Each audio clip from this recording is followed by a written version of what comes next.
ओम श्री गणेशाय नमः। ओम नमः शिवाय। ओम नमः शिवाय। ओम नमः शिवाय। ओम नमः शिवाय। ओम नमः शिवाय। ओम नमः शिवाय। ओम नमः शिवाय। ओम नमः शिवाय। ब्रह्मा जी ने कहा, मुनि श्रेष्ठ नारद जी, इस प्रकार हम दोनों देवता गर्व रहित हो निरंतर प्रणाम करते रहे। हम दोनों के मन में एक ही अभिलाषा थी, इस ज्योतिर्लिंग के रूप में प्रकट हुए परमेश्वर प्रत्यक्ष दर्शन दे। दीनों के प्रतिपालक, अहंकारियों का गर्व चूर करने वाले तथा सबके प्रभु अविनाशी शंकर हम दोनों पर दयालु हो गए। उस समय महामुनि श्रेष्ठ ने ओम ओम ऐसा शब्द रूप नाद प्रकट हुआ, जो स्पष्ट रूप से प्लुप्त स्वर में सुनाई दे रहा था। जो ऋषि प्रकट होने वाले उस शब्द के विषय में यह क्या है, ऐसा सोचते हुए समस्त देवताओं के आराध्य भगवान विष्णु मेरे साथ संतुष्ट चित्त से खड़े रहे। वे सर्वथा वैर भाव से रहित थे। उन्होंने लिंग के दक्षिण भाग में सनातन आदि वर्ण आकार का दर्शन किया। तदनंतर उत्तर भाग में उगार का, मध्य भाग में मकार का और अंत में ओम ईशनाद का साक्षात दर्शन किया। हे ऋषि श्रेष्ठ, दक्षिण भाग में प्रकट हुए आदि वर्ण आकार को सूर्य मंडल के समान तेजोमय देखकर उन्होंने उत्तर भाग में उकार वर्ण को अग्नि के समान देखा। हे मुनि श्रेष्ठ, इस तरह उन्होंने मध्य भाग में मकार को चंद्रमंडल के समान देखा। तदन उसके ऊपर शुद्ध स्फटिक मणि के समान निर्मल प्रभा से युक्त तुरीयातीत अमल निष्कल रुद्रद्रव निर्द्वंद अद्वितीय शून्यमय बाह्य और अभ्यंतर की भेद सी रही, बाह्याभ्यंतर भेद से युक्त, जगत के भीतर और बाहर स्वयं ही स्थित, आदि मध्य और अनंत से रहित, आनंद के आदि कारण था, सबके परम आश्रय, सत्य आनंद एवं अमृत स्वरूप पर ब्रह्म का साक्षात्कार किया। उस समय भगवान श्री हरि यह सोचने लगे कि यह अग्निस्तंभ यहाँ कहाँ से प्रकट हुआ है। हम दोनों फिर इसकी परीक्षा करें। मैं इस अनुपम अग्निस्तंभ के नीचे जाऊंगा। ऐसा विचार करते हुए श्रीहरि ने वेद और शब्द दोनों की आभीष से युक्त विश्वात्मा शिव का चिंतन किया। तब वहां एक ऋषि प्रकट हुए, जो ऋषि समूह के परम सार रूप माने जाते हैं। उन्हीं ऋषि के द्वारा परमेश्वर श्री विष्णु ने जाना कि शब्द ब्रह्म शरीर वाले परमलिंग के रूप में साक्षात पर ब्रह्म स्वरूप महादेव जी ही यहाँ प्रकट हुए हैं। यह चिंता रहित अथवा अचिंत रुद्र हैं। यहाँ जाकर मन सहित वाणी उसे प्राप्त किए बिना ही लौट आती है। उस ब्रह्म परमात्मा शिव का वाचक एकाक्षर प्रण ही है। वे इसके वाच्यार्थ रूप हैं। उस समय कारण रित सत्य आनंद एवं अमृत स्वरूप पर ब्रह्म को इस एकाक्षर के द्वारा ही जाना जा सकता है। प्रणव की एक अक्षर अकारशी जगत की बीजभूत अंड जन्मा भगवान ब्रह्मा का बोध होता है। उसकी दूसरी एक अक्षर उकारशी ब्रह्म कारण रूप श्री हरि का बोध होता है। और तीसरे एक अक्षर मकारशी भगवान नीललोहित शिव का ज्ञान होता है। अकार सृष्टि करता ही, उकार मुंह में डालने वाला ही और मकार नित्य अनुग्रह करने वाला है। मकार बोध सर्वव्यापी शिव बीज मात्र के स्वामी हैं और अकार संज्ञक मुझ ब्रह्मा को बीज कहा जाता है। उकार संज्ञक श्री हरि योनि है। प्रधान और पुरुष के भी ईश्वर जो महेश्वर हैं, वे बीजी बीज और योनि भी हैं। उन्हीं को नाद कहा गया है। बीजी अपनी इच्छा से ही अपने बीज को अनेक रूप में विभक्त करके करके स्थित है। इन बीजी भगवान महेश्वर के लिंग से अकार रूप भी प्रकट हुआ, जो उकार रूप योनि में स्थापित होकर शव और बढ़ने लगा। वह स्वर्णमय अंड के रूप में ही बताने योग्य था। उसका अन्य कोई विशेष लक्षण नहीं लक्षित होता था। वह दिव्य अंड अनेक वर्षों तक जल में ही स्थित रहा। तदनंतर 1000 वर्ष के बाद उस अंड के दो टुकड़ी हो गई। जल में स्थित हुआ वह अंड अजन्मा ब्रह्मा जी की उत्पत्ति का स्थान था और साक्षात महेश्वर की आघात से ही फूटकर दो भागों में बट गया था। उस अवस्था में ऊपर स्थित हुआ उसका स्वर्णमय कपाल बड़ी शोभा पाने लगा। वही द्युलोक के रूप में प्रकट हुआ था। जो उसका दूसरा नीचे वाला कपाल था, वही यह 5 लक्षणों से युक्त पृथ्वी है। उस अंड से चतुर्भुज ब्रह्मा उत्पन्न हुए, जिनकी क संज्ञा है। वे समस्त लोकों के सृष्टा हैं। इस प्रकार वे भगवान महेश्वरी औ और म इन त्रिविध रूपों में वर्णित हुए हैं। इसी अभिप्राय से उन ज्योतिर्लिंग स्वरूप सदाशिव ने ओम ओम ऐसा कहा। यह बात यजुर्वेद के श्रेष्ठ मंत्र कहते हैं। यजुर्वेद के श्रेष्ठ मंत्रों का यह कथन सुनकर ऋचाओं और साम मंत्रों ने भी हमसे आदर पूर्वक यह कहा, हे हरि, हे ब्रह्मन, यह बात ऐसी ही है। इस सदेवीश्वर शिव को जानकर श्री हरि ने शक्ति संभूत मंत्रों द्वारा उत्तम एवं महान अभ्युदय से शोभित होने वाले उन महेश्वर देव का स्तवन किया। इसी बीच में विश्वपालक भगवान विष्णु ने मेरे साथ एक और भी अद्भुत एवं सुंदर रूप को देखा। हे मुनि, वह रूप 5 मुखों और 10 भुजाओं से अलंकृत था। उसकी काम की कर्पूर की समान गौर थी। वह नाना प्रकार की जटाओं से और भांति भांति के आभूषणों से विभूषित था। उस पर परम उदार, महापराक्रमी और महापुरुष के लक्षणों से संपन्न अत्यंत उत्कृष्ट रूप का दर्शन करके मेरे साथ श्री हरि कृतार्थ हो गई। तत्पश्चात परमेश्वर भगवान महेश प्रसन्न होकर अपने दिव्य शब्दमय रूप को प्रकट करके हंसते हुए खड़ी हो गई। ह्रस्व आकार उनका मस्तक और दीर्घ आकार ललाट है। इकार दाहिना नेत्र और इकार बायां नेत्र ही। उकार को उनका दाहिना और उकार को बायां कान बताया जाता है। ऋकार उन परमेश्वर का दायां कपोल ही और ऋकार उनका बायां कपोल ही। रि और रि ए उनकी नासिकाएं दोनों छिद्र हैं। एकार उन सर्वव्यापी प्रभु का ऊपरी ओष्ठ है और एकार अधर ही। ओंकार तथा ओकार ये दोनों क्रमशः उनकी ऊपर और नीचे की 2 दंत पंक्तियां हैं। अंग और अह उन देवादिदेव शूलधारी शिव के दोनों तालु हैं। क आदि 5 अक्षर उनके दाहिने 5 हाथ हैं और च आदि 5 अक्षर बाएं 5 हाथ हैं। ट आदि और त आदि 5 अक्षर उनके पैर हैं। पकार पीठ है। पकार को दाहिना पार्श्व बताया जाता है और पकार को बायां पार्श्व। मकार को कंधा कहा जाता है।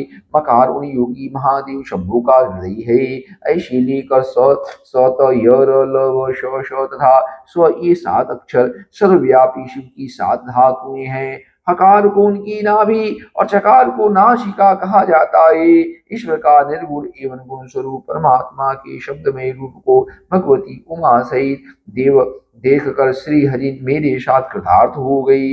इस प्रकार शब्द ब्रह्म में शरीरधारी महेश्वर शिव का दर्शन पाकर मेरे शास्त्री हरि ने उन्हें प्रणाम करके पुनः उनकी ओर देखा।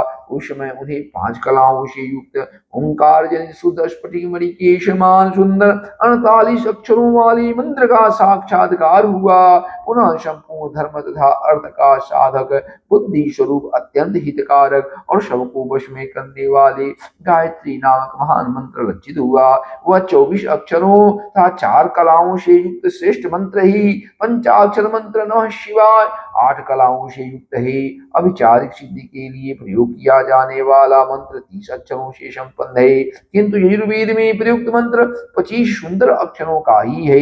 यह 8 कलाओं से युक्त तथा सुश्वेत मंत्र है, जिसका प्रयोग शांति कर्म की सिद्धि के लिए किया जाता है। इस मंत्र के अतिरिक्त 13 कलाओं से युक्त जो श्रेष्ठ मंत्र है, वो बाल, युवा और वृद्ध आदि अवस्थाओं में आने वाले क्रम के अनुसार उत्पत्ति, पालन तथा संहार का कारण रूप है। इसमें 61 वर्ण होते हैं।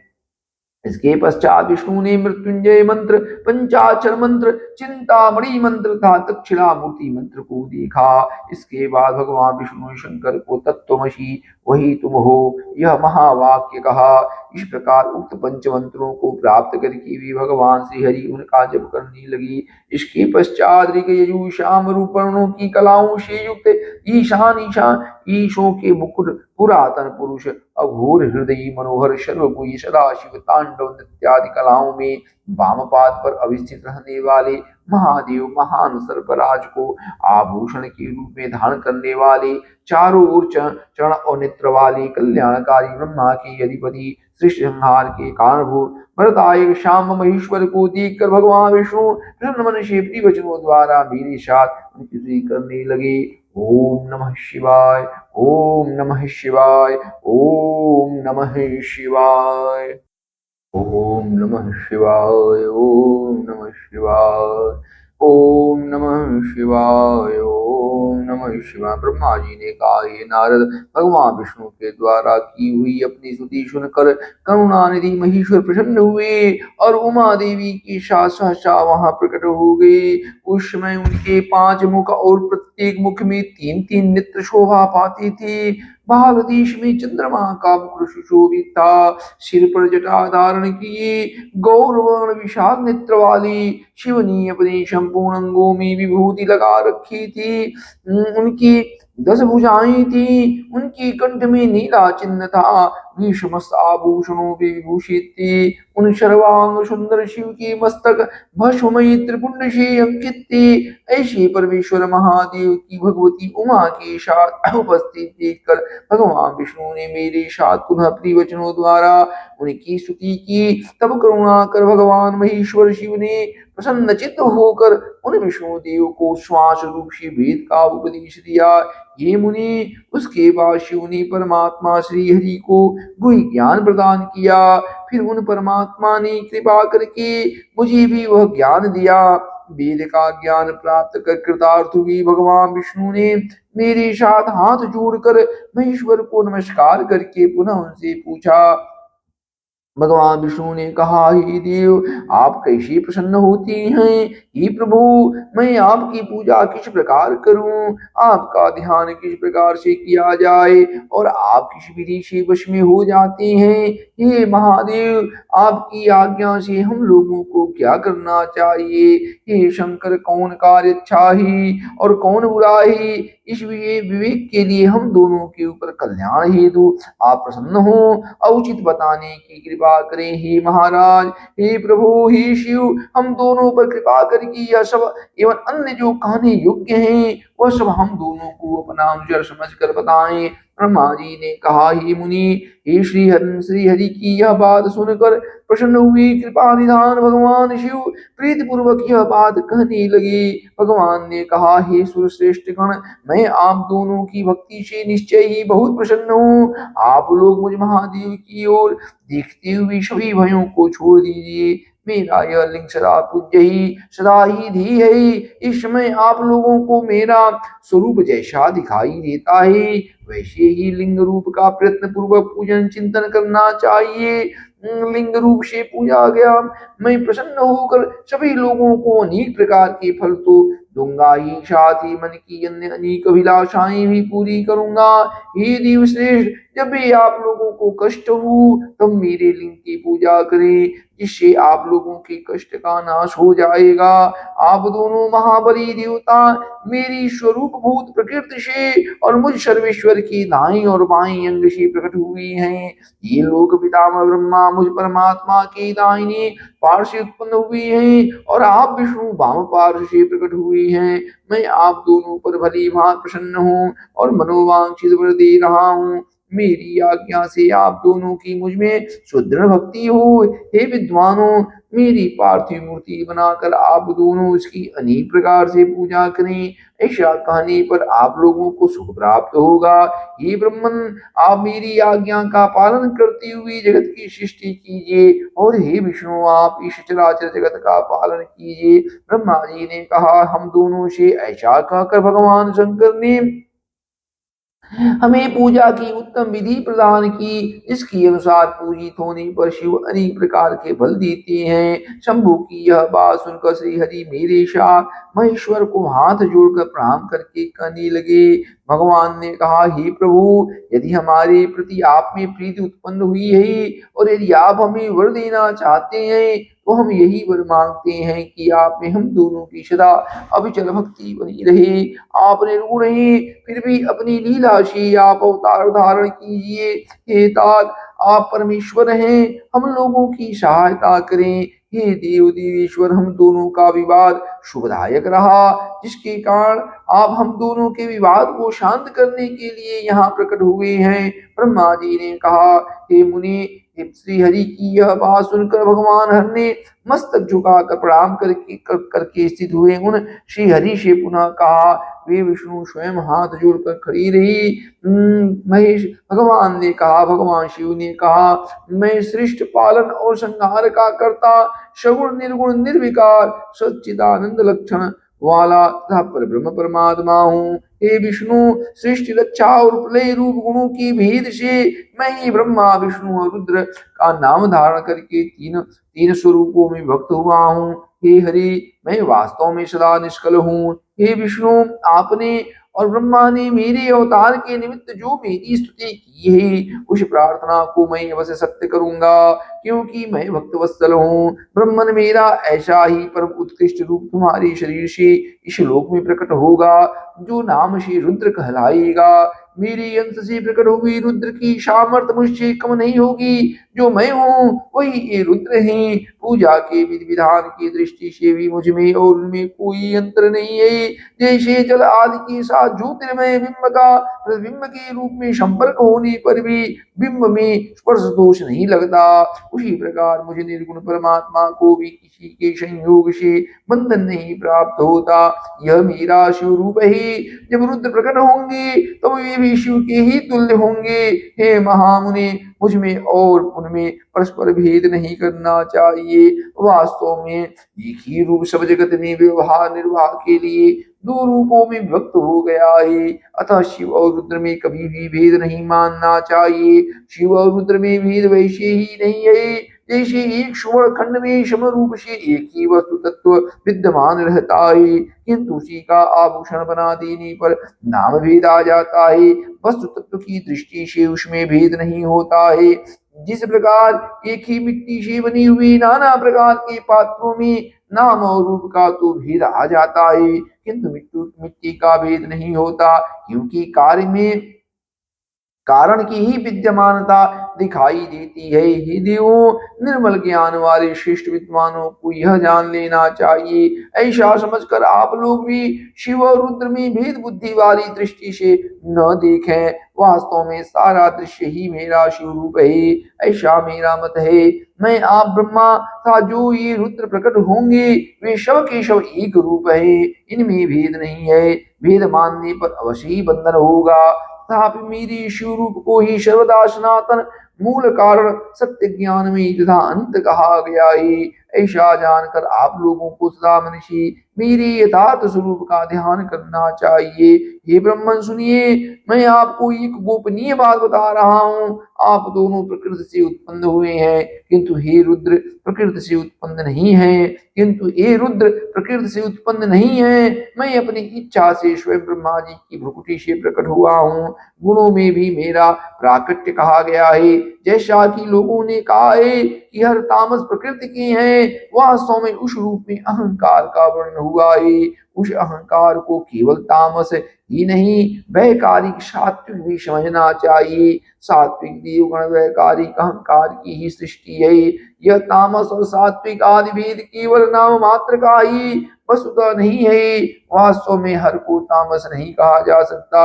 हे ब्रह्मन, इस कारण से आपको ऐसा करना चाहिए। हे ब्रह्मन, आप इस सृष्टि के निर्माता बने और श्री हरि इसका पालन करने वाले हों। मेरी अंश से प्रकट होने वाले जो रुद्र हैं, वे इसका प्रलय करने वाले होंगे।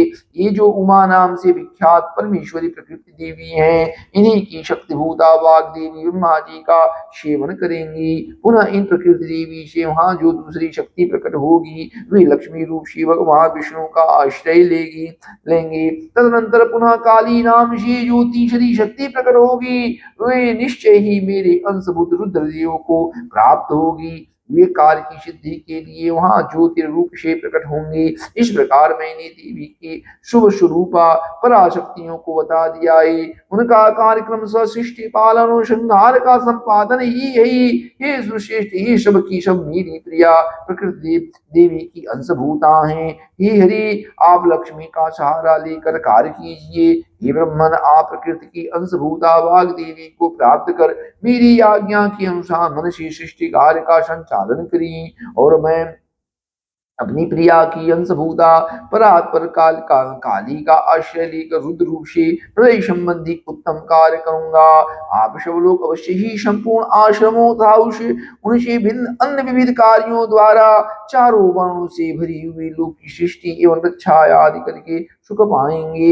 हे हरि, आप ज्ञान विज्ञान से संपन्न तथा संपूर्ण लोगों के हितैषी हैं। अतः अब आप मेरी आज्ञा से जगत में सब लोगों के लिए मुक्तिदाता बने। मेरा दर्शन होने पर जो फल प्राप्त होता है वही फल आपका दर्शन होने पर भी प्राप्त होगा।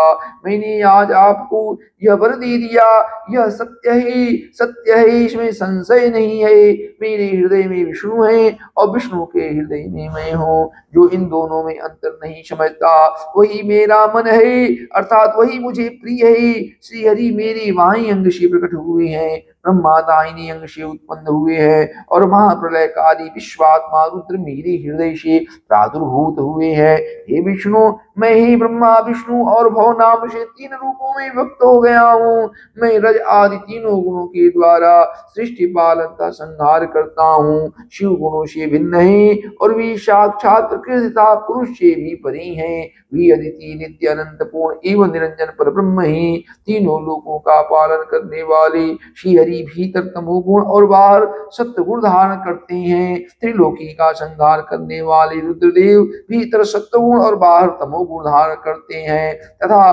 त्रिभुवन की सृष्टि करने वाले ब्रह्मा जी बाहर और भीतर से भी रजोगुणी ही हैं। इस प्रकार ब्रह्मा विष्णु तथा रुद्र इन तीनों देवताओं में गुण ही, परंतु शिव गुणातीत माने गए हैं। हे विष्णु, आप मेरी आज्ञा से इन सृष्टिकर्ता पितामह का प्रसन्नता पूर्वक पालन कीजिए। ऐसा करने से आप तीनों लोकों में पूजनीय होंगे। हे रुद्र, आपकी और ब्रह्मा की शिव्य होंगे, क्योंकि त्रैलोक्य के लय करता ये रुद्र शिव के पूर्ण अवतार हैं। पाद्य कल्प में पितामह आपके पुत्र होंगे, उस समय आप मुझे देखेंगे और वे ब्रह्मा भी मुझे देखेंगे। ऐसा कहकर महेश हर सर्वेश्वर प्रभु अतुलनीय कृपा कर पुनः प्रेम पूर्वक विष्णु से कहने लगे, ओम नमः शिवाय, ओम नमः शिवाय, ओम नमः शिवाय। भगवान शिव ने कहा, उत्तम व्रत का पालन करने वाले हे हरि, हे विष्णु, अब आप मेरी दूसरी आज्ञा सुने। उसका पालन करने से आप सदा समस्त लोकों में माननीय और पूजनीय होंगे। ब्रह्मा जी के द्वारा रची गई लोक में जब कोई संकट उत्पन्न हो तब आप उन संपूर्ण दुखों का नाश करने के लिए सदा तत्पर रहना। मैं संपूर्ण दुष्ट कार्यों में आपकी सहायता करूंगा। आपके दुर्जी और अत्यंत उत्कट शत्रुओं को मैं मार गिराऊंगा। ये हरि, आप नाना प्रकार के अवतार धारण करके लोक में अपनी उत्तम कीर्ति का विस्तार कीजिए और संसार में प्राणियों के उद्धार के लिए तत्पर रहिए।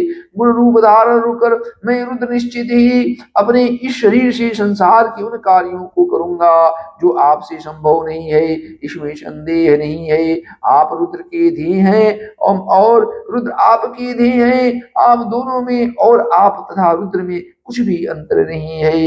हे महाविष्णु, लीला से भेद होने पर भी वस्तुतः आप लोग एक ही तत्व हैं। यह सत्य है, इसमें संशय नहीं है। जो मनुष्य रुद्र का भक्त होकर आपकी निंदा करेगा उसका सारा पुण्य तत्काल भस्म हो जाएगा।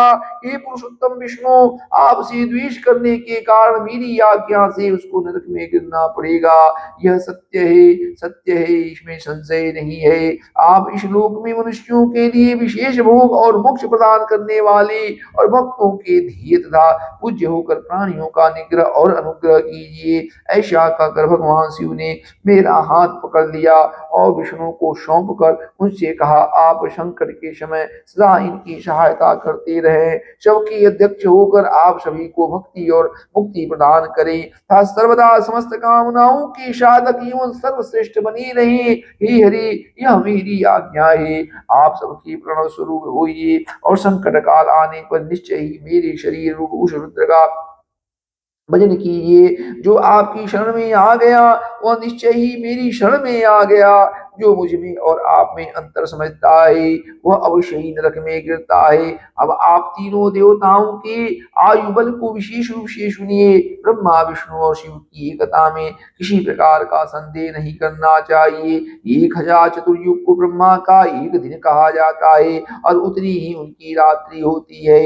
इस प्रकार क्रम से यह ब्रह्मा के एक दिन और एक रात्रि का परिमाण है। इस प्रकार की 30 दिनों का एक मास और 12 मासों का एक वर्ष होता है। 100 वर्ष के परिमाण को ब्रह्मा की आयु कहा गया है। ब्रह्मा के एक वर्ष के बराबर विष्णु का एक दिन कहा जाता है। वे विष्णु भी अपने 100 वर्ष के प्रमाण तक जीवित रहते हैं। विष्णु के एक वर्ष के बराबर रुद्र का एक दिन होता है। भगवान रुद्र भी उस मानक के अनुसार नर रूप में 100 वर्षों तक स्थिर रहते हैं। तदनंतर शिव के मुख से एक श्वास निकलता है और जब तक वह निकलता रहता है तब तक वह शक्ति को प्राप्त कर पुनः जब निश्वास लेते हैं तब तक ब्रह्मा, विष्णु, शिव, गंधर्व, नाग और राक्षस आदि सभी देहधारियों के निश्वास और उच्च श्वास को बाहर और भीतर ले जाने की क्रम की संख्या के सुरसत्तम दिन रात में मिलाकर 21,000 का 100 गुना एवं 600 अर्थात 21,06,000 कही गई है। 6 उच्छ्वास और 6 निश्वास का एक पल होता है। 60 पलों की एक घटी और 60 घटी प्रमाण को एक दिन और रात्रि कहते हैं। सदाशिव के निश्वासों और उच्छ्वासों की गणना नहीं की जा सकती, अतः शिव जी सदैव प्रबुद्ध और अक्षय हैं। मेरी आज्ञा से तुम्हें अपने विविध गुणों के द्वारा सृष्टि के इस प्रकार के होने वाले कार्यों की रक्षा करनी चाहिए। ब्रह्मा जी ने कहा, हे देवर्षि, भगवान शिव का यह वचन सुनकर सबको वश में करने वाले भगवान विष्णु मेरे साथ विश्वनाथ को प्रणाम करके मंद स्वर में उनसे कहने लगे। भगवान विष्णु ने कहा, हे शंकर, हे करुणा सिंधु, हे जगतपति, मेरी यह बात सुनिए। मैं आपकी आज्ञा के अधीन रहकर यह सब कुछ करूंगा। आप ही मेरे सारथी होंगे, इसमें अन्यथा नहीं है। मैंने पूर्व काल में भी आपसे समस्त सामर्थ्य प्राप्त किया था। हे स्वामी, क्षण मात्र भी आपका श्रेष्ठ ध्यान मेरे चित्त से कभी दूर न हो। हे स्वामी, मेरा जो भक्त आपकी निंदा करे उसे आप निश्चय ही नरकवास प्रदान करें। हे नाथ, जो आपका भक्त है वो मुझे अत्यंत प्रिय है। जो ऐसा जानता है उसके लिए मोक्ष दुर्लभ नहीं है। आज आपके निश्चय ही मेरा महिमा बढ़ा दी है। आज आपने निश्चय ही मेरी महिमा बढ़ा दी है।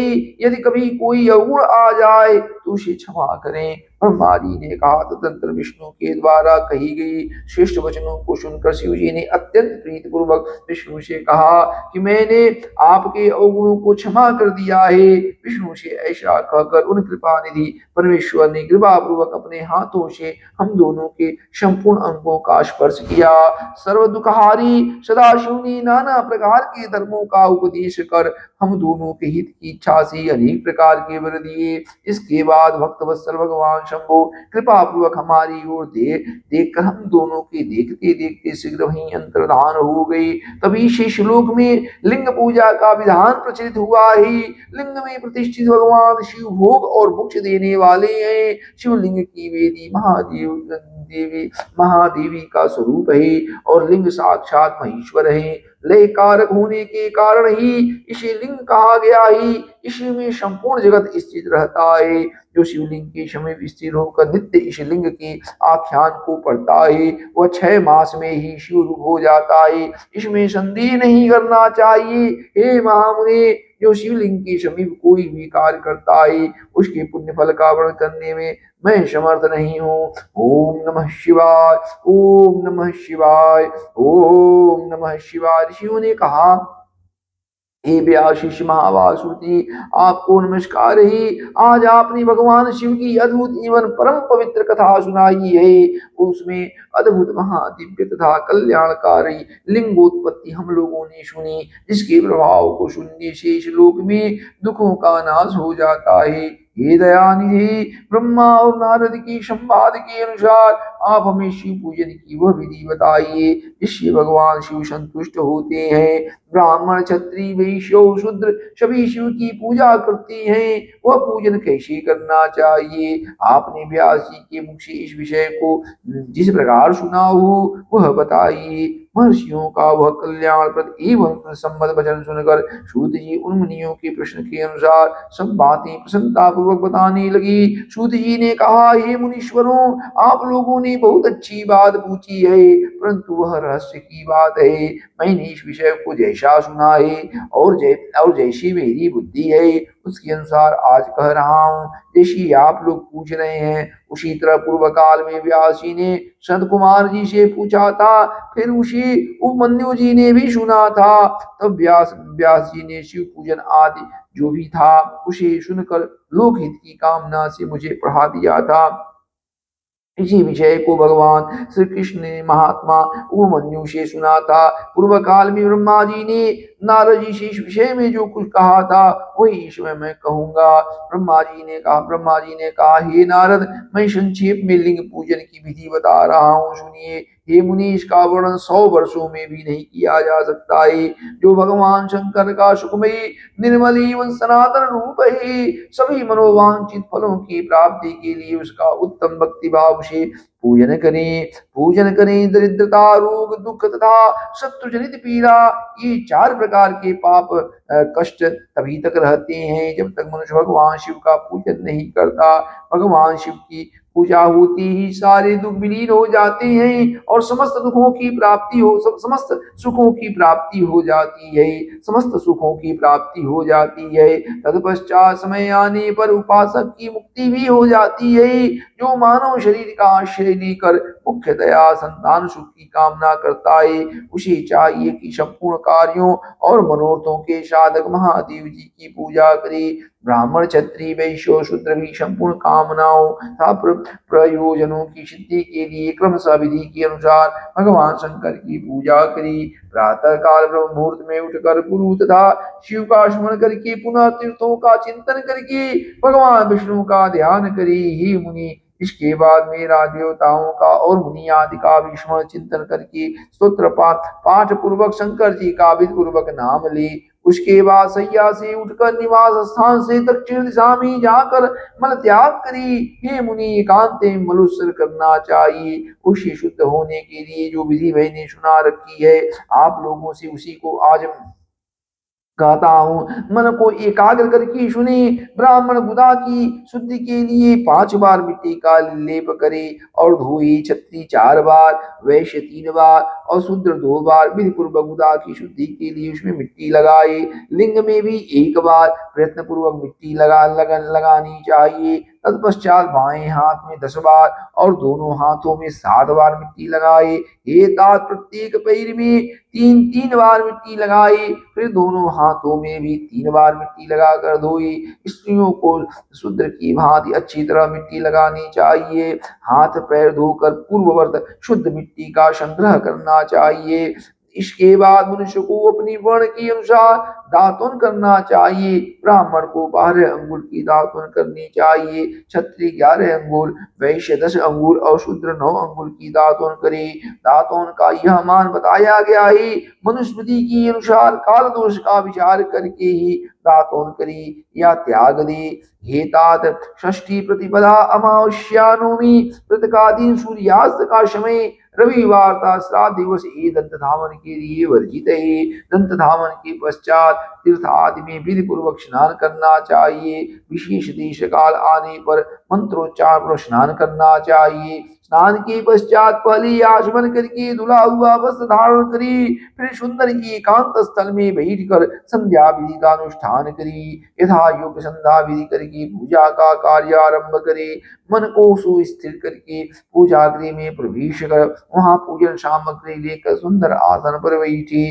पहले न्यास आदि करके क्रमशः महादेव जी की पूजा करी। शिव की पूजा से पहले गणेश जी की, द्वारपालों की और दिग्पालों की, भली भांति पूजा करके बाद में देवताओं के लिए पीठ की स्थापना करे, अथवा अष्टदल कमल बनाकर पूजा द्रव्य की शमी वैद कर उस कमल पर ही भगवान शिव को समासीन करे। तत्पश्चात 3 बार आचमन करके पुनः दोनों हाथ धोकर 3 प्राणायाम करके मध्य मध्य प्राणायाम अर्थात कुंभक करते समय त्रिनेत्रधारी भगवान शिव का इस प्रकार ध्यान करी। उनकी 5 मुख हैं, 10 भुजाएं हैं, सुदस्पति के समान उनकी कांति है, 20 प्रकार के आभूषणों से विभूषित हैं, तभी व्याघ्र चर्म का उत्तरी ओढ़ी हुई है। उनकी सारूप्य की भावना करके मनुष्य सदा के लिए अपने पाप को भस्म कर डाले। इस प्रकार की भावना से युक्त होकर वहां पर शिव को प्रतिष्ठा प्रद कर उन परमेश्वर की पूजा करी। उन परमेश्वर शरीर शुद्धि करके मूल मंत्र का क्रमशः न्यास करी, अथवा सर्वत्र प्रणव से ही न्यास करी। इस प्रकार हृदय आदि न्यास करके पुनः पूजा आरंभ करी। वाद्य घोर आचमनी के लिए पात्रों को तैयार करके रखे। बुद्धिमान पुरुष विधि पूर्वक भिन्न भिन्न प्रकार की 9 कलश स्थापित करे। उन्हें कुशाओं से ढककर कुशाओं से ही जल लेकर उन सबका प्रोक्षण करी। उन सभी पात्रों में शीतल जल डाले। तत्पश्चात बुद्धिमान पुरुष देखभाल कर प्रणव मंत्र के द्वारा उनमें इन द्रव्यों को डाले। खस और चंदन को पाते पात्र में रखे। चमेली के फूल, शीतल चीनी, कपूर, बड़ की जड़ तथा तमाल इन सबको यथोचित रूप से कूट पीस कर चूर्ण बनाकर आचमनी पात्र पंच पात्र में डाले। यह सब चंदन सहित सभी पात्रों में डालना चाहिए। देवादिदेव महादेव के पार्श्वभाग में नंदीश्वर का पूजन करे। गंध धूप दीप आदि विविध उपचारों से शिव की पूजा करे। प्रसन्नता पूर्वक लिंग शुद्धि करके मनुष्य उचित रूप से मंत्र समूह के आदि में प्रणव तथा अंत में नमः पद जोड़कर उनके द्वारा इष्ट देव के लिए अथवा प्रणव का उच्चारण करके स्वस्ति पद्य आदि आसन की कल्पना करे। पुनः यह भावना करे, इस कमल का पूर्व दल साक्षात अणिमा नामक ऐश्वर्य रूप तथा अविनाशी है। दक्षिण दल लघिमा है, पश्चिम दल महिमा है, उत्तर दल प्राप्ति है, अग्नि कोण का दल प्राकाम्य है, नैऋत्य कोण का दल ईशित्व है, वायव्य कोण का दल वासित्व है, ईशान कोण का दल सर्वज्ञत्व है। और उस कमल की कर्णिका को सोम कहा जाता है। इस सोम के नीचे सूर्य है, सूर्य के नीचे यह अग्नि है, और अग्नि के भी नीचे धर्म आदि की क्रमशः कल्पना करे। इसके पश्चात चारों दिशाओं में अव्यक्त आदि की तथा सोम के नीचे तीनों गुणों की कल्पना करे। इसके बाद ओम सद्यो जातम प्रपद्यामि इत्यादि मंत्र से परमेश्वर शिव का आवाहन करे। वामदेवाय नमः इत्यादि वामदेव मंत्र से उन्हें आसन पर विराजमान करे। फिर तत्पुरुषाय विद्महि इत्यादि गायत्री द्वारा इष्ट देव का सानिध्य प्राप्त करके उन्हें ओम अघोरेभ्योत इत्यादि अघोर मंत्र से वहां निरुद्ध करी। तत्पश्चात ईशान सर्वविद्यानाम इत्यादि मंत्र से आराध्य देव का पूजन करी। पाद्यो राजमणि अर्पित करके अर्घ दी। तत्पश्चात गंध और चंदन मिश्रित जल से विधि पूर्वक रुद्रदेव को स्नान कराए। फिर पंचकव्य निर्माण की विधि से 5 द्रव्यों को एक पात्र में लेकर प्रणव से ही अभिमंत्रित करके उन मिश्रित गव्य पदार्थों द्वारा भगवान को स्नान कराए। तत्पश्चात पृथक पृथक दूध दही मधु गन्ने के रस तथा घी से नहलाकर समस्त अभिष्ट विष्णु के दाता और हितकारी पूजनी महादेव जी का प्रणव के उच्चारण पूर्वक पवित्र द्रव्यों द्वारा अभिषेक करी। साधक श्वेत वस्त्र से उस जल को यथोचित रीति से छान ले और पवित्र जल पात्रों में मंत्रोच्चारण पूर्वक जल डाले। जलधारा अब तब तक बंद न करी जब तक इष्ट देव को चंदन न चढ़ावे। तब सुंदर अक्षतों द्वारा प्रसन्नता पूर्वक शंकर जी की पूजा करे। उनके ऊपर कुश अपामार्ग कपूर चमेली चंपा गुलाब श्वेत कनेर बेला कमल और उत्पल आदि भांति भांति की अपूर्व पुष्पों एवं चंदन से उनकी पूजा करे। परमेश्वर शिव के ऊपर जल की धारा गिरती रहे, इसकी भी व्यवस्था करे। जल से भरी भांति भांति के पात्रों द्वारा महेश्वर को स्नान कराए। इस प्रकार मंत्रोच्चारण पूर्वक समस्त फलों को देने वाले पूजा करनी चाहिए। हे तात, अब मैं आपको समस्त मनोवांछित कामनाओं की सिद्धि के लिए उन पूजा संबंधी मंत्रों को भी संक्षेप में बता रहा हूँ। सावधानी के साथ सुनिए।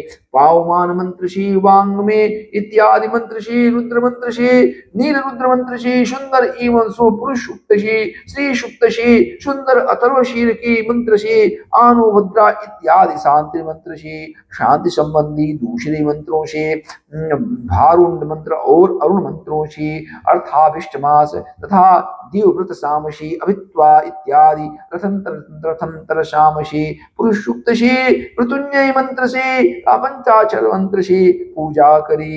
एक सहस्त्र अथवा 100 एक जलधाराएं वैदिक विधि से शिव के नाम मंत्र से प्रदान करे। तदनंतर भगवान शंकर के ऊपर चंदन और फूल आदि चढ़ाए, तांबूल आदि अर्पित करे।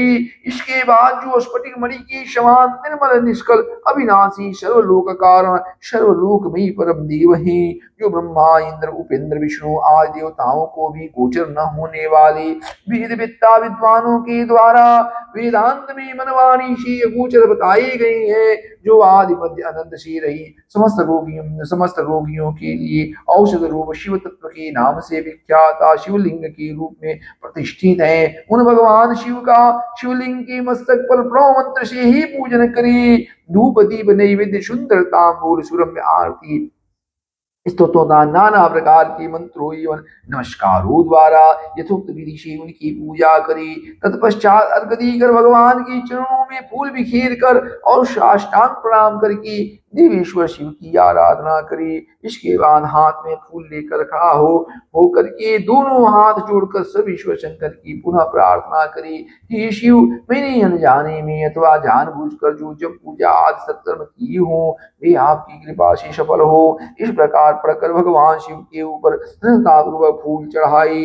तत्पश्चात स्वस्ति वाचन करके नाना प्रकार की आशी प्रार्थना करी। शिव के ऊपर मार्जन करना चाहिए। इसके बाद नमस्कार की अपराध के लिए क्षमा प्रार्थना करते हुए पुनरागमन के लिए विसर्जन करना चाहिए। इसके बाद अघोर मंत्र का उच्चारण करके नमस्कार करें। फिर संपूर्ण भाव से युक्त होकर इस प्रकार प्रार्थना करें। प्रत्येक जन्म में शिव में मेरी भक्ति हो, शिव में भक्ति हो। आपके अतिरिक्त दूसरा कोई मुझे शरण देने वाला नहीं है। हे महादेव, आप ही मेरे लिए शरणदाता है। इस प्रकार प्रार्थना करके पराभक्ति के द्वारा संपूर्ण सिद्धियों के दाता देवीश्वर शिव का पूजन करी। विशेषतः गले की ध्वनि से भगवान को संतुष्ट करी।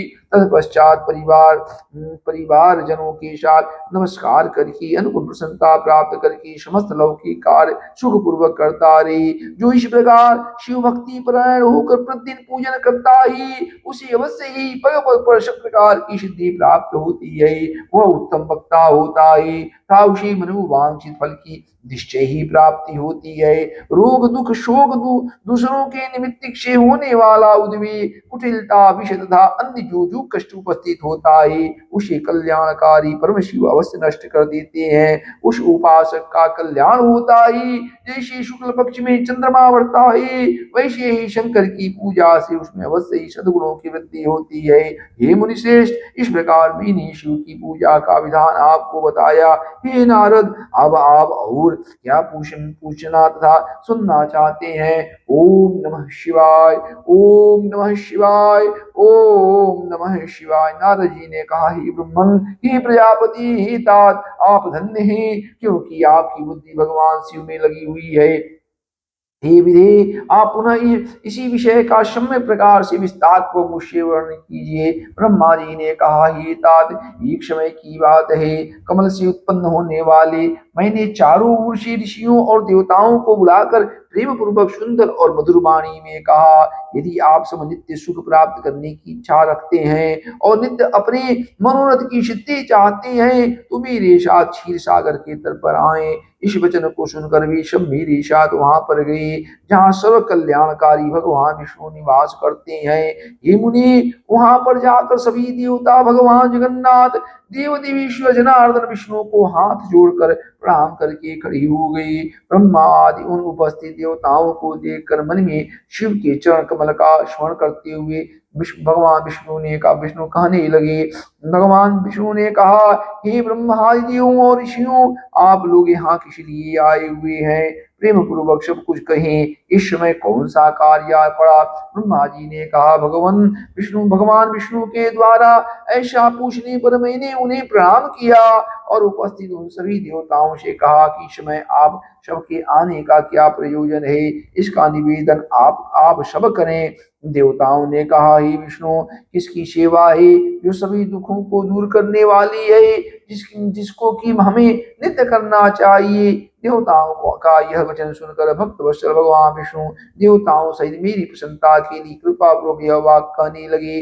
श्री भगवान ने कहा, हे ब्रह्मन, देवों के साथ आपने पहले भी इस विषय में सुना है, किंतु आज पुनः आपको और देवताओं को बता रहा हूँ। हे ब्रह्मन, अपने अपने कर्मों कार्यों में संलग्न समस्त देवों के साथ आपने जो देखा है और इस समय जो देख रहे हैं, उसके विषय में बार बार क्यों पूछ रहे हैं? सभी दुखों को दूर करने वाली शंकर जी की ही सदा सेवा करनी चाहिए। यह बात स्वयं ही उन्होंने विशेष कर मुझसे और ब्रह्मा जी से भी कही थी। इस अद्भुत दृष्टांत को आप सब लोगों ने भी देखा है। अतः सुख चाहने वाले लोगों को कभी भी उनका पूजन नहीं छोड़ना चाहिए। देव देवीश्वर भगवान शंकर के लिंग मूर्ति रूप महेश्वर का त्याग करके अपने बंधु बांधवों सहित तार पुत्र नष्ट हो गई। शिव की आराधना का परित्याग करने के कारण वे सब मेरे द्वारा माया से मोहित कर दिए गए और जब वे शिव की भक्ति से वंचित हो गए तब वे सब नष्ट और ध्वस्त हो गए। अतः ये देव सत्तम लिंग मूर्ति धारण करने वाली भगवान शंकर की विशेष श्रद्धा के साथ सदैव पूजा और सेवा करनी चाहिए। शिवलिंग की पूजा करने से ही देवता दैत्य हम और आप सभी श्रेष्ठता को प्राप्त कर सकते हैं। हे ब्रह्मन, आपने उसे कैसे भुला दिया? इसलिए जिस किसी भी तरह से भगवान शिव के लिंग का पूजन नित्य करना चाहिए। इसलिए जिस किसी भी तरह से भगवान शिव के लिंग का पूजन नित्य करना ही चाहिए। हे ब्रह्मन, सभी मनोकामनाओं की पूर्ति के लिए देवताओं को भगवान शिव की पूजा करनी चाहिए। वह मनुष्यों के जीवन की बहुत बड़ी हानि है, वही उसके चरित्र का बहुत बड़ा चित्र है, वही उसकी अंधता और वही महामूर्खता है। जिस मुहूर्त अथवा क्षण में मनुष्य शिव का पूजन नहीं करता है, जो शिव भक्ति परायण है, जो शिव में अनुरक्त चित्त वाले हैं और जो शिव का स्मरण करते हैं, वे दुख के पात्र नहीं होते। जो महाभाग मन को अच्छे लगने वाली सुंदर सुंदर भवन सुंदर आभूषणों से युक्त स्त्रियां, इच्छा अनुकूल धन पुत्र पौत्र आदि संतति निरोग शरीर अलौकिक प्रतिष्ठा स्वर्लोक का सुख अंतकाल में मुक्ति लाभ तथा परमेश्वर की भक्ति चाहते हैं, वे पूर्व जन्म कृत पुण्याधिक्य के कारण सदाशिव की अर्चना किया करते हैं। जो भक्ति परायण मनुष्य शिवलिंग की नित्य पूजा करता है, उसी की सिद्धि सफल होती है और वह पापों से लिप्त नहीं होता है। ब्रह्मा जी ने कहा, श्री भगवान विष्णु ने जब देवताओं से ऐसा कहा तब उन्होंने साक्षात हरि को प्रणाम करके मनुष्यों की समस्त कामनाओं की प्राप्ति के लिए उनसे शिवलिंग देने की प्रार्थना की। उसको सुनकर भगवान विष्णु ने विश्वकर्मा से कहा, हे मुनिश्रेष्ठ, मैं तो जीवों का उद्धार करने में तत्पर हूँ। हे विश्वकर्मन, मेरी आज्ञा से आप भगवान शिव की कल्याणकारी लिंगों का निर्माण करके उन्हें सभी देवताओं को प्रदान कीजिए। ब्रह्मा जी ने कहा, तब विश्वकर्मा ने अधिकार के अनुसार शिवलिंगों का निर्माण करके मेरी और विष्णु की आज्ञा से उन सभी शिवलिंगों को उन देवताओं को प्रदान किया। हे ऋषि श्रेष्ठ, वही वही मैं आज आपसे कह रहा हूँ, सुनिए। इंद्र पद्मराग मणि से बनी शिवलिंग, विश्वासपुत्र कुबेर सुवर्ण लिंग और धर्मपीत वर्ण पुखराज की मणि से निर्मित लिंग, वरुण श्याम वर्ण की मणियों से बने हुए लिंग, विष्णु इंद्र नील मणि से निर्मित लिंग, ब्रह्मा सुवर्ण से बने शिवलिंग, हे मुनि सभी विश्वदेव चांदी से निर्मित शिवलिंग, वसुगण पीतल की शिवलिंग, अश्वनी कुमार पार्थिव लिंग, देवी लक्ष्मी स्फटिक मणित निर्मित लिंग, शिवलिंग, सभी आदित्य ताम्र निर्मित लिंग, सोमराज चंद्रमा मौक्तिक शिवलिंग, अग्निदेव वज्रमणि हीरे से बने शिवलिंग, श्रेष्ठ ब्राह्मण उनकी पत्नियां मृणमय पार्थिव शिवलिंग, मैं दानव चंदन की शिवलिंग, नाग मूंगी शिवनी शिवलिंग का आदर पूर्वक विधिवत पूजन करते हैं। देवी दुर्गा मक्खन से बनी हुई शिवलिंग, योगी भस्म निर्मित शिवलिंग, यक्ष दधि निर्मित शिवलिंग तथा छाया चावल के आटे की पीठी से बनी हुई शिवलिंग की विधिवत पूजा करती हैं। ब्रह्माणी देवी रत्नमयी शिवलिंग की पूजा करती हैं। बाणासुर पारी से बनी शिवलिंग तथा दूसरे लोग मिट्टी आदि से बनाई गई पार्थिव शिवलिंग का विधिवत पूजन करते हैं। विश्वकर्मा ने इसी प्रकार के शिवलिंग देवताओं और ऋषियों को भी दिए थे, जिनकी पूजा वे सभी देवता और ऋषि सदैव करते रहते हैं। देवताओं की हित कामना के लिए विष्णु ने उन्हें शिवलिंग प्रदान करके मुझ ब्रह्मा से शिव का पूजन विधान भी बताया। उनके द्वारा कही गई शिवलिंग की उस पूजन विधि को सुनकर प्रसन्न चित्तमय ब्रह्मा देवताओं के साथ अपने स्थान पर लौट आया। हे मुनि, वहां आकर मैंने सभी देवों और ऋषियों को संपूर्ण अभिष्ट की सिद्धि देने वाले शिवलिंग के पूजन विधान को सम्यक रूप से बताया। ब्रह्मा जी ने कहा, हे सभी देवताओं और ऋषियों सुनिए, मैं प्रसन्नता पूर्वक आप सबके शिव पूजन की उस विधि का वर्णन करने जा रहा हूँ जो भोग और मोक्ष को देने वाली है। हे देवों, हे मुनीश्वरों, सभी जीव जंतुओं में मनुष्य का जन्म प्राप्त करना दुर्लभ है, उसमें भी उत्तम कुल में उत्पन्न लेना जो अत्यंत दुर्लभ है। उत्तम कुल में भी सदाचारी ब्राह्मणों के यहाँ जन्म लेना अच्छे पुण्यों से ही संभव है। अतः भगवान सदाशिव की प्रसन्नता के लिए सदैव स्ववर्णाश्रम विहित कर्म करते रहना चाहिए। जिस जाति के लिए जो जो सत्कर्म बताया गया है उस कर्म का उल्लंघन नहीं करना चाहिए। जितनी संपत्ति हो उसके अनुसार दान कर्म करना चाहिए। कर्ममयी शास्त्रों यज्ञों की अपेक्षा तप यज्ञ श्रेष्ठ है। शास्त्रों तप यज्ञों की अपेक्षा जब यज्ञ का महत्व अधिक है। ध्यान यज्ञ से बढ़कर तो कोई वस्तु है ही नहीं। ध्यान ज्ञान का साधन है, क्योंकि योगी ध्यान के द्वारा अपने इष्ट देव एक सदाशिव का साक्षात्कार करता है।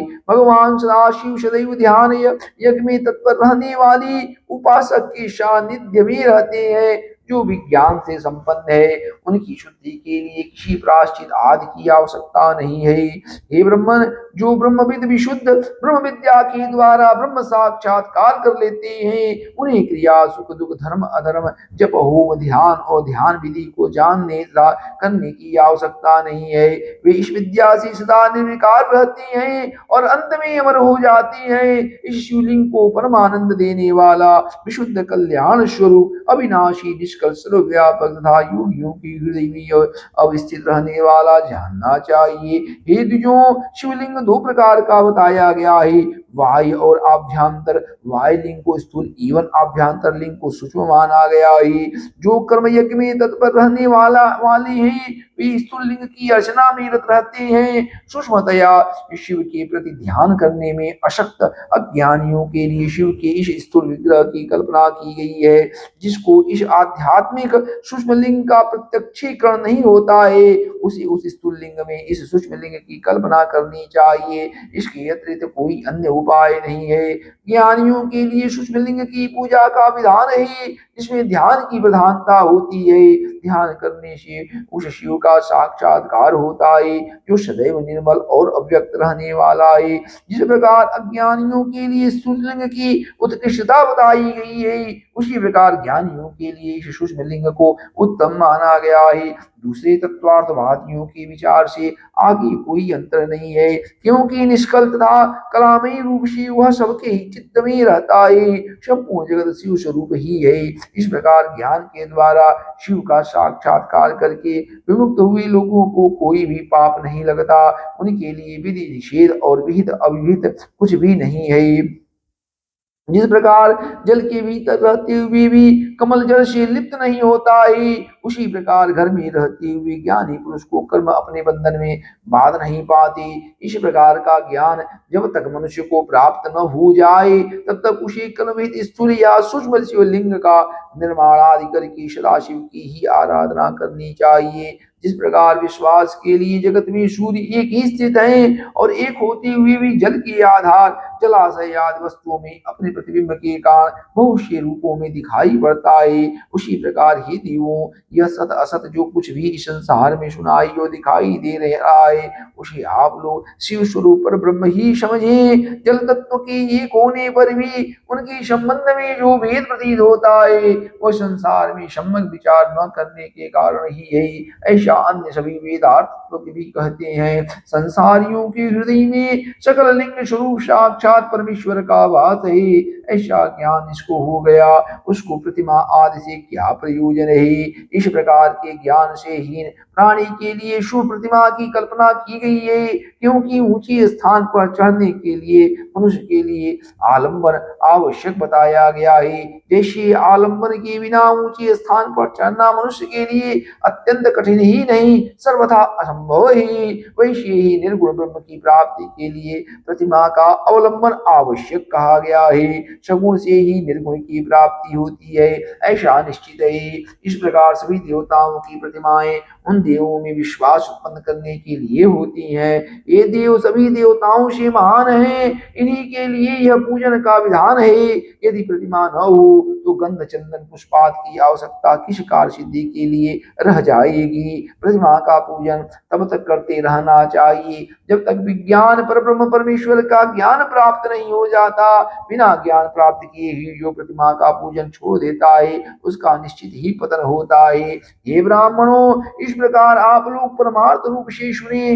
अपनी जाति के अनुसार शास्त्रों में जो कर्म बताया गया है, उसे प्रयत्न पूर्वक करना चाहिए। जहाँ जहाँ जैसी भक्ति हो, वहाँ तदनुरूप पूजन आदि कर्म करना चाहिए, क्योंकि पूजन दान आदि के बिना पाप दूर नहीं होता है। जब तक शरीर में पाप रहता है, तब तक सिद्धि की प्राप्ति नहीं होती है। पाप के दूर हो जाने पर उसका सब कुछ सफल हो जाता है। जिस प्रकार मलिन वस्त्र में रंग बहुत सुंदर नहीं चढ़ता, किंतु उसे भली प्रकार से धोकर स्वच्छ कर लेने पर पूरा रंग अच्छी तरह से चढ़ता है, उसी प्रकार देवताओं की विधिवत पूजा करने से जब निर्मल शरीर में ज्ञान रूपी रंग चढ़ता है, तो जाकर उस ब्रह्म विद्या का प्रादुर्भाव होता है।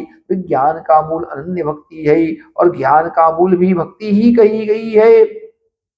भक्ति का मूल सत्कर्म और अपने इष्ट देव आदि का पूजन और उसका मूल सदगुरु कहे गए हैं, और उन सदगुरु का मूल सत्संगति है। सत्संगत से सदगुरु को प्राप्त करना चाहिए। सदगुरु से प्राप्त मंत्र से देव पूजन आदि सत्कर्म करने चाहिए, क्योंकि देव पूजन से भक्ति उत्पन्न होती है और उस भक्ति से ज्ञान का प्रादुर्भाव होता है। ज्ञान से परब्रह्म के प्रकाशक विज्ञान का उदय होता है। जब विज्ञान का उदय हो जाता है, तो भेद बुद्धि स्वतः ही नष्ट हो जाती है। समस्त भेदों के नष्ट हो जाने पर द्वंद्व दुख भी नष्ट हो जाते हैं। द्वंद्व दुख से रहित हो जाने पर वह साधक शिवरूप हो जाता है। हे देवर्षियों, द्वंद्व के नष्ट हो जाने पर ज्ञानी को सुख दुख की अनुभूति नहीं होती और विहित अभिहित का प्रपंच भी उसके लिए नहीं रह जाता है। इस संसार में ऐसा गृहस्थाश्रम रहित प्राणी बिरला ही होता है। यदि लोक में कोई हो तो उसके दर्शन मात्र से ही पाप नष्ट हो जाते हैं। सभी तीर्थ देवता और मुनि भी उस प्रकार के परब्रह्ममयी शिव स्वरूप ब्रह्म ज्ञानी की प्रशंसा करते रहते हैं। वैसे न तो तीर्थ है, न मिट्टी और पत्थर से बने देवता ही हैं। वे तो बहुत समय के बाद पवित्र करते हैं, किंतु विज्ञानी दर्शन मात्र से पवित्र कर देता है। जब तक मनुष्य गृहस्थाश्रम में रहे, तब तक प्रेम पूर्वक उसे 5 देवताओं गणेश, सूर्य, विष्णु, शिव तथा देवी की और उनमें भी सर्वश्रेष्ठ भगवान सदाशिव की प्रतिमा का पूजन करना चाहिए, अथवा मात्र सदाशिव की ही पूजा करनी चाहिए। एकमात्र वे ही सबके मूल कहे गए हैं। हे देवों, जैसे मूल जड़ के सींचे जाने पर सभी शाखाएं स्वतः तृप्त हो जाती हैं, वैसे ही सर्वदेव में सदाशिव के ही पूजन से सभी देवताओं का पूजन हो जाता है और वे प्रसन्न हो जाते हैं। जैसे वृक्ष की शाखाओं के तृप्त होने पर अर्थात उन्हें सींचने पर कभी भी मूल की तृप्ति नहीं होती, वैसे ही हे मुनिश्रेष्ठों, सभी देवताओं के तृप्त होने पर शिव की भी तृप्ति नहीं होती है। ऐसा सूक्ष्म बुद्धि वाले लोगों को जानना चाहिए। शिव के पूजित हो जाने पर सभी देवताओं का पूजन स्वतः ही हो जाता है। अतः सभी प्राणियों के कल्याण में लगे हुए मनुष्य को चाहिए कि वह सभी कामनाओं की फल प्राप्ति के लिए संसार का कल्याण करने वाले भगवान सदाशिव की पूजा करे। ओम नमः शिवाय, ओम नमः शिवाय, ओम नमः शिवाय।